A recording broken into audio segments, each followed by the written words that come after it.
Mexico is a land of migrants. In 1168, the ancient Aztecs began a long pilgrimage that brought them from the north of the country's central highlands. Here, they established the heart of their empire, where one of the world's largest cities would later develop. With its more than 20 million inhabitants, Mexico City is the capital of a country with complex migratory patterns. It simultaneously sends and receives migrants, and in recent years, it has also become a place of transit.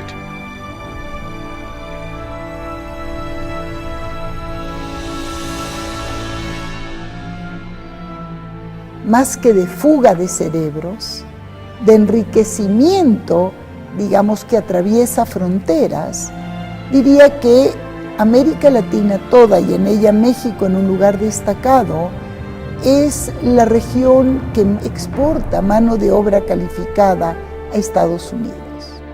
This makes Mexico particularly important in international debates on migration.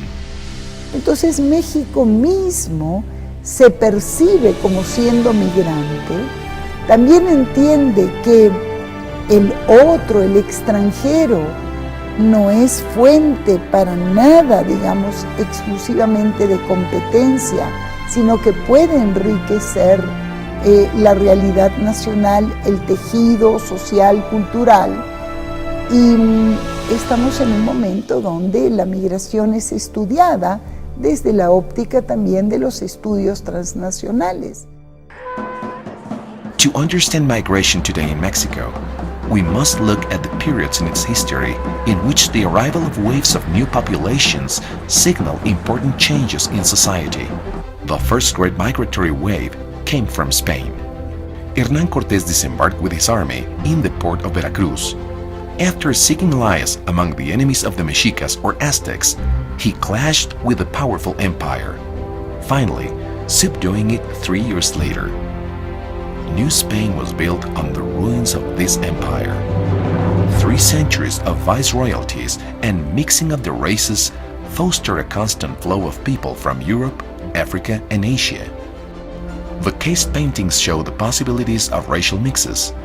Actually, they are the evidence of the context created by migration under colonial rule. The cruel War of Independence began in 1810, and after it ended, Mexico underwent many years of war and instability, but this did not stop immigration. Under the conservative government of Emperor Maximilian and throughout the liberal administration of President Juárez, but mainly in the relatively peaceful years of the Porfirio Díaz dictatorship, waves of new immigrants settled all over the country. From the Koreans who settled in the Yucatan Peninsula in the far south, to the Russians who found new homes in Ensenada, Baja California, on Mexico's northwestern shores. Many communities arrived, settled, and prospered. One of the most traumatic events in Mexican history was the U.S. intervention. In 1846, the U.S. Navy invaded Mexico. 2 years later, with the signing of the Treaty of Guadalupe Hidalgo, Mexico was forced to give up more than half its territory. Many decided to stay and became the first Mexicans settled in the United States. This would be the beginning of a very complex relationship that even today has not been satisfactorily resolved. During the Díaz government, Mexico renewed relations with its neighbor to the north and then signed an agreement whereby Mexican laborers would work building a railroad line from the border to Chicago. The 1910 revolution brought a new important change to Mexican society. Thousands left the countryside fleeing from the violence. Some went to the United States. By 1930, there were 640,000 Mexican immigrants there. But there was also internal migration, with many leaving the countryside to live in the cities. Toward the mid-20th century, Mexico stopped being mainly rural, experiencing dizzying urban development. The administrations that emerged from the revolution also encouraged another kind of immigration. In 1936, President Lázaro Cárdenas opened the country to thousands of Republicans displaced by the Franco regime. These immigrants, including intellectuals and highly educated professionals, made very important contributions to the country. Tal vez la llegada del exilio español a México a partir de 1939 en esos emblemáticos barcos como el Sinaya o el Mexic significó un intercambio razonable, maravilloso de creencias, de formas de ver el mundo. México se comportó de una manera generosa y maravillosa con los refugiados españoles que encontraron aquí su segundo hogar y que no solo eso, convirtieron a México su patria. Nosotros somos descendientes de esos españoles, somos mexicanos 100% y nos sentimos orgullosos y honrados de ese legado, de esa memoria. Es uno de los momentos más conmovedores de la historia de este exilio, en el cual llegaron a México un montón de intelectuales, de mentes brillantes, de científicos, de pensadores, de maestros, pero también de obreros, campesinos, gente calificada, gente trabajadora. Lograron hacer una sinergia con el pueblo de México que no se ha roto nunca del todo. Se convirtió este nuevo mestizaje, que fue más que un mestizaje propio en el sentido estricto, sino de cultural.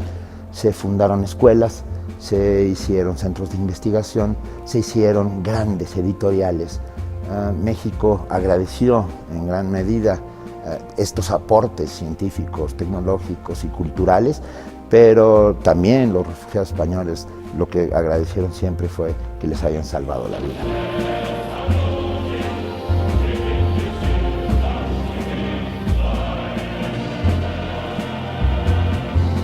En épocas donde la inmigración judía y lo que luego devino el exilio judío debió abandonar sus países de origen, sobre todo a partir de la instalación y de la consolidación del fascismo y del nazismo, coincidió con una política crecientemente restrictiva y selectiva de la inmigración. Years later, and particularly in the 1970s, it would be the opponents to the South American military regimes, mainly Chileans, Argentinians, and Uruguayans, who would find refuge in this land. En el caso del exilio argentino, lo que tenemos básicamente es la posibilidad o la necesidad de plantear esencialmente un retorno. Quien observe, por ejemplo, el desarrollo de las ciencias sociales, de las humanidades, de la literatura, verá la gran presencia de exilios latinoamericanos y dentro de ello el exilio argentino. Though no longer for political reasons, Latin Americans today continue to arrive seeking opportunities. But the country with which Mexico has the most intense and problematic migratory relations is the United States. The main U.S. American community abroad lives here. Most are looking for a good climate, low costs, proximity to their place of origin, and cultural wealth. I'm part of a migration in a different sense. I'm not coming from Latin America to the United States or to another developed country. I'm coming from the United States to Mexico. And in that sense, it's different. So I came to Mexico not because I was part of some group that was in exile from another country. I came to Mexico because I found values here that I thought were worthwhile living. And I stayed here voluntarily. I had the great opportunity of being educated in Mexico at the university, the National University of Mexico, and at the Colegio de Mexico. Excellent, both of them, experiences. And for that I'm very grateful and would recommend it to other people, definitely. More Americans should come to Mexico and study and understand a new culture, understand what the relationship between Mexico and the United States is. So in that sense, I've very much made my peace. I don't feel like a foreigner in Mexico.